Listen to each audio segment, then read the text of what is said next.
So the plan for this trip to Magic Wood was really just to try 2 boulders. Practice to the wild and Believe in 2.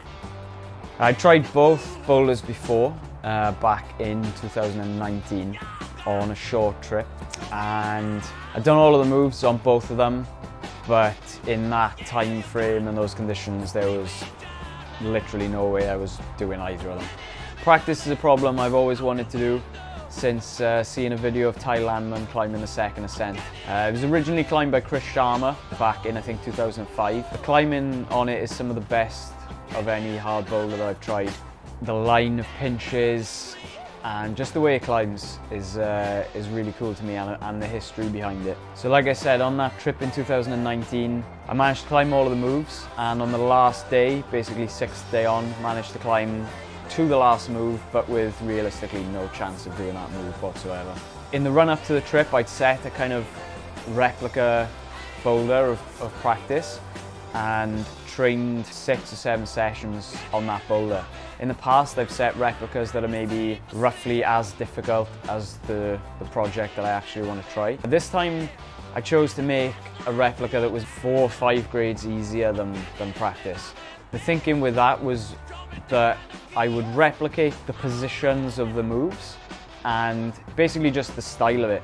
So steep, kind of 50 degrees plus, and then lots of positions where you're pushing out of a shouldery position. So it was really just to replicate the same kind of muscle fatigue in the same places that I'd experience actually on practice. I didn't want to be getting up the next day after a session on it and feeling completely wrecked in my back. I wanted to go into the trip knowing that I could climb ideally multiple days on it and not feel completely worked the next day. For me, that definitely worked. I didn't feel physically sore after trying the boulder on the trip. In the first session, I was able to reclimb all of the moves that I'd done before. And again, I kind of made a decision on how to climb the end of the boulder. The last move, which is for me the crux, you've got 3 options. You can either do an all points off dyno, which is what Sharma originally did, or you can go left hand into this slot, like Ty did on the second ascent, or you can roll right hand into the same slot. For me, I tried the left hand way first, realized I could do it, and so effectively just stuck with that. For me, the crux of this boulder is literally get into that last move with enough energy to complete what is, for me, the crux.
After doing practice, I was pretty keen to add another project to the list of things to try. I find it pretty useful on a trip to not just have one project to try, but maybe to have 2 or 3, and ideally in different styles. If you're just trying the same problem again and again and again, it really wears your body in the same place, it wears your skin in the same place. It becomes pretty hard to recover from if you're going, even if you're going day on, day off on the thing. So right after doing practice, I went over to try Ill-trill. Ill-trill's a problem I tried very briefly in 2019 on that same trip. And I tried the stand start, which is an 8B in itself called Wovenhand. I was lucky to meet up with Martin Keller, Swizzy Bouldering, who was kind enough to give me some of his sequence and kind of work in between some of the things that Martin said and some of the things that worked for me. I managed to climb Wovenhand fairly quickly.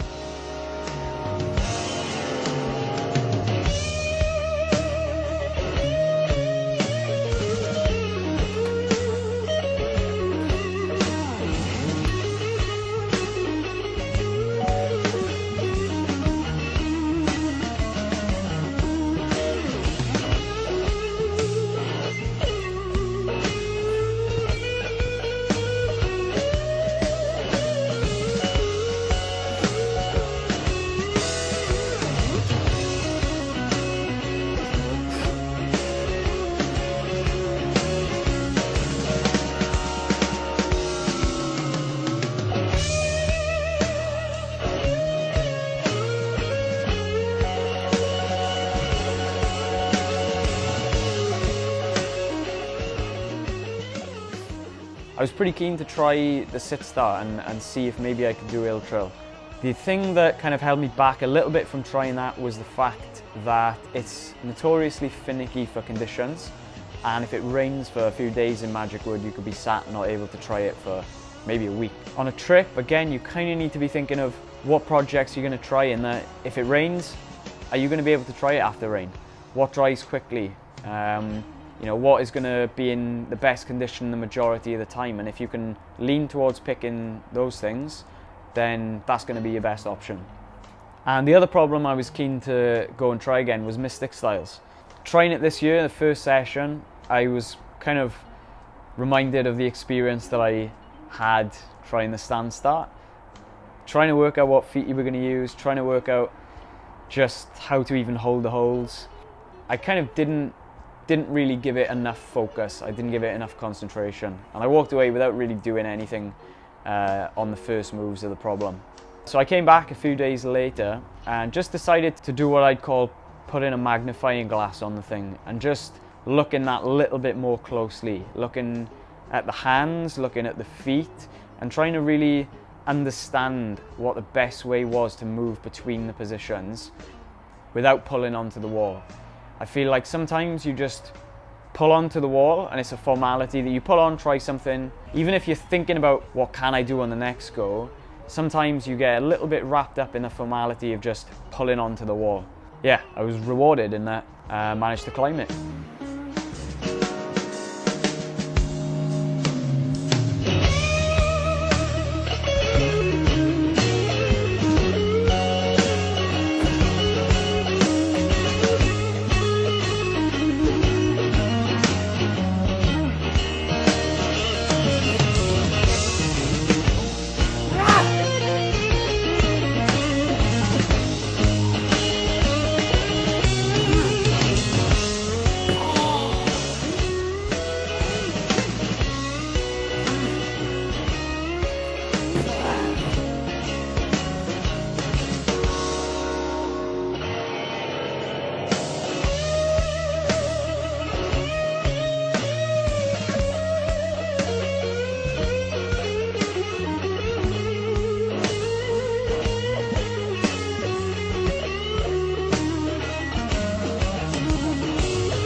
with the stuff you didn't do and the people that you meet, and digging up the bush like pulling teeth. So after a few days of rain, it was back to the kind of the magic word that I know, which is running around trying to find anything and everything that's dry. So the next day, stuff was starting to dry out a little bit more. So the first thing we went back to was One Summer in Paradise. It's a cool challenge. It's long, and it kind of gives you an opportunity to display a bit of grit, really. If you were going to fall off, it was going to be because you were tired and pumped and you didn't fight hard enough. So I was lucky actually to be able to kind of remember the end sequence, climb that, and then just do it first go from the start.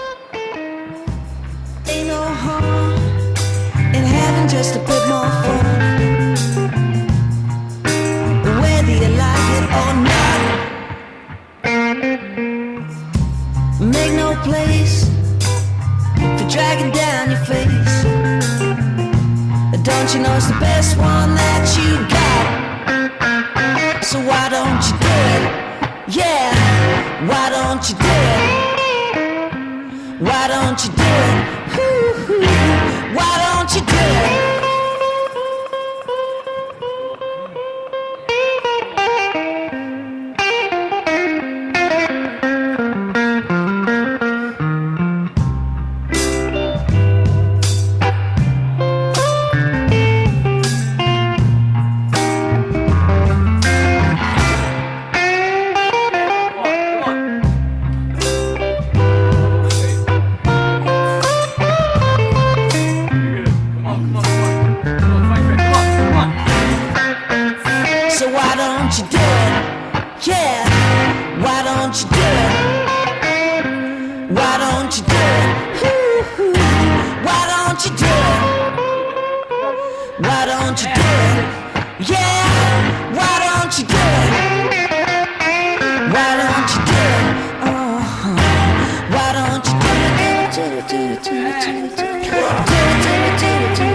After that, we kind of sat in the sun, had a bit of lunch.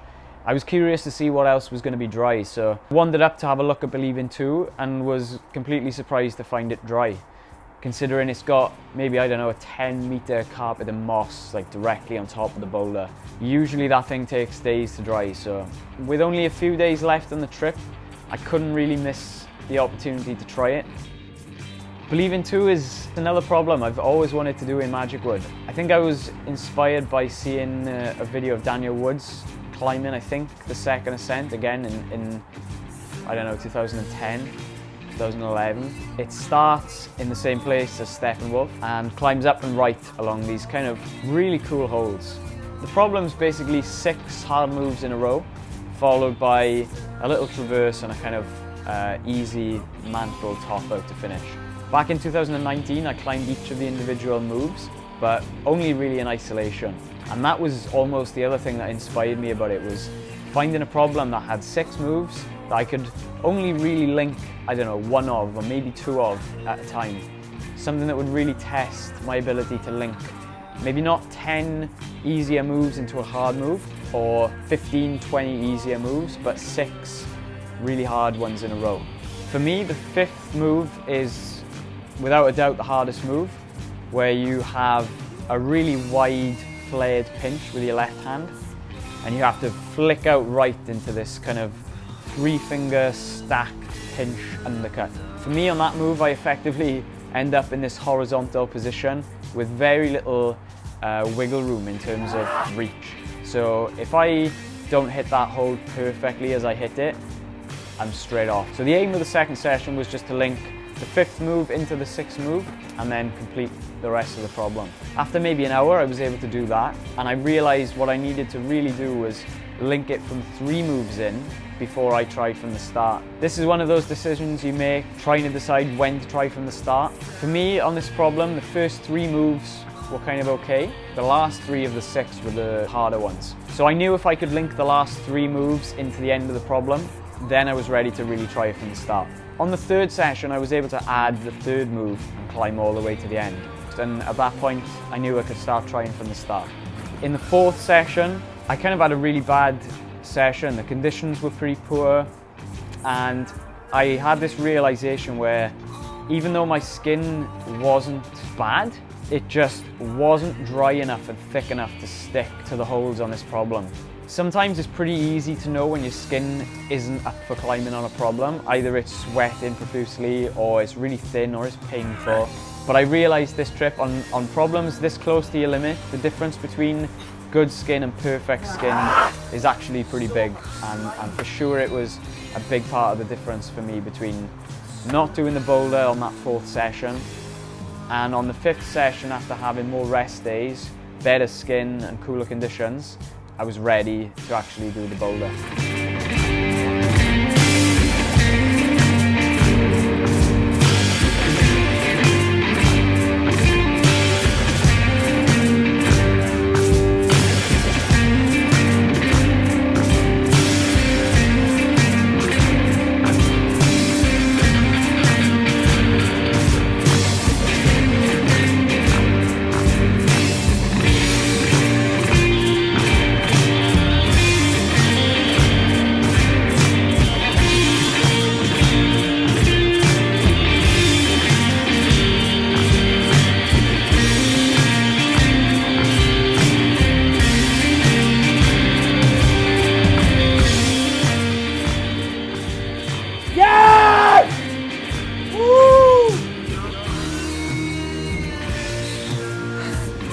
Fucking yes! In the end, this trip went as well as I could have asked it to go.